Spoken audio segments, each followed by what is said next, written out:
बिहार चुनाव को लेकर दिल्ली में विपक्ष की बड़ी बैठक। खरगे के घर पर राहुल गांधी और तेजस्वी यादव की मुलाकात। महागठबंधन में सीटों के बंटवारे और चुनावी रणनीति पर मंथन। बिहार बीजेपी अध्यक्ष दिलीप जायसवाल ने कांग्रेस आरजेडी गठबंधन को बेमेल गठबंधन बताया। कहा दोनों का एजेंडा एक दूसरे का कद कम करना।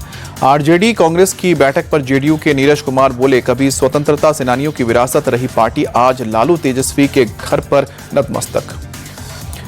पूछताछ के लिए दिल्ली के ईडी दफ्तर पहुंचे Robert Vadra. Land deal case में पीएमएलए की ओर से समन मिला। ईडी दफ्तर पहुंचे रॉबर्ट वाड्रा बोले, जब भी मैं लोगों की आवाज बुलंद करूंगा ये लोग मुझे दबाने और एजेंसियों का दुरुपयोग करेंगे। रॉबर्ट वाड्रा बोले, 20 साल से उन्हें कुछ नहीं मिला है, बीजेपी वाले आवाज दबाने की कोशिश करते हैं। 8 अप्रैल को भी वाड्रा को समन भेजा गया था। ईडी के सामने पेश नहीं हुए थे वाड्रा। राजस्थान के जयपुर में पूर्व मंत्री प्रताप सिंह खाचरियावास के घर पर ईडी की छापेमारी। आय से अधिक संपत्ति के केस में ईडी ने छापा मारा। ईडी की छापेमारी पर प्रताप सिंह खाचरियावास बोले, मैं नहीं डरूंगा, भ्रष्टाचार करने वाले डरे। पुलिस के रोकने पर उग्र प्रदर्शनकारियों ने किया हमला। पुलिस ने भीड़ को तितर-बितर करने के लिए लाठीचार्ज किया। आईएसएफ के विधायक नौशाद सिद्दीकी ने प्रदर्शन को बताया संवैधानिक अधिकार। कहा कि इसके लिए पुलिस की इजाजत की जरूरत नहीं। पश्चिम बंगाल के मुर्शिदाबाद में वक्फ कानून के खिलाफ प्रदर्शन के दौरान हिंसा का मामला पहुंचा सुप्रीम कोर्ट। हिंसा की जांच के लिए एसआईटी के गठन की मांग की गई। सुप्रीम कोर्ट में दाखिल याचिका में ममता सरकार को कानून व्यवस्था संभालने में नाकाम बताया गया। ममता सरकार से नाकामी के लिए स्पष्टीकरण की मांग की गई।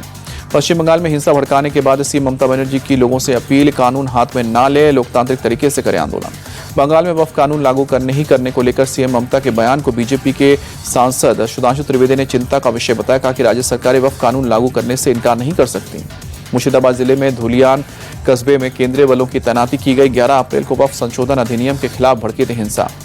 मुर्शिदाबाद में हिंसा पर बोले शुभेंदु अधिकारी, केंद्रीय बलों को पूरी शक्ति के साथ रहना होगा। अगर हिंदुओं पर हमला हुआ तो मैं चुप नहीं रहूंगा। मालदा में हिंदू रिलीफ कैंप में पहुंचे बंगाल के बीजेपी अध्यक्ष सुकांत मजूमदार। मुर्शिदाबाद हिंसा के पीड़ितों से मिलकर बोले, शांति स्थापित होने तक सेंट्रल फोर्स की तैनाती हो। मुर्शिदाबाद में पलायन को बीजेपी सांसद जगदम्बिका पाल ने दुर्भाग्यपूर्ण बताया। कहा कि हिंदुओं पर अत्याचार हो रहा है और ममता सरकार चुप है। मुर्शिदाबाद में हिंदुओं के पलायन पर भड़के बाबा बागेश्वर का ये सब योजनाबद्ध तरीके से हो रहा है। हिंदुओं को होना होगा एकजुट। बागेश्वर बाबा बोले, ऐसा ही चलता रहा तो एक दिन एमपी, महाराष्ट्र और गुजरात में भी हिंदू पलायन करेंगे। पलायन की खबरों से टीएमसी का इनकार। फिराद हकीम बोले, लोग अपनी जगह शिफ्ट कर रहे हैं, कोई बंगाल छोड़कर नहीं जा रहा। तमिलनाडु में तिरुचिरापल्ली के तिरुचेंद्रुई गांव के लोग सत्ते में वक्फ बोर्ड का नोटिस मिलने से लोग परेशान। नोटिस में गांव की जमीन को वक्फ को लेकर बताया अपना। सपा के सांसद रामजी लाल सुमन का नया विवादित बयान। बोले, वो कहते हैं हर मंदिर के नीचे मस्जिद है तो हम कहेंगे हर मंदिर के नीचे बौद्ध मठ है। गड़े मुर्दे उखाड़ोगे तो भारी पड़ जाएगा। कौशाम्बी में सपा महासचिव इंद्रजीत सरोज का विवादित बयान है। मंदिर, राम और जाति पर बोले तीखे बोल। नाम लिए बिना सीएम योगी पर भी किया हमला। शिवसेना यूपीटी में जल्द होंगे बड़े बदलाव। आदित्य ठाकरे को और मजबूत करने की रणनीति पर चल रहा है काम। आदित्य ठाकरे के नेतृत्व में बीएमसी चुनाव लड़ेगी पार्टी। 16 अप्रैल को नासिक में पार्टी का 1 दिवसीय शिविर।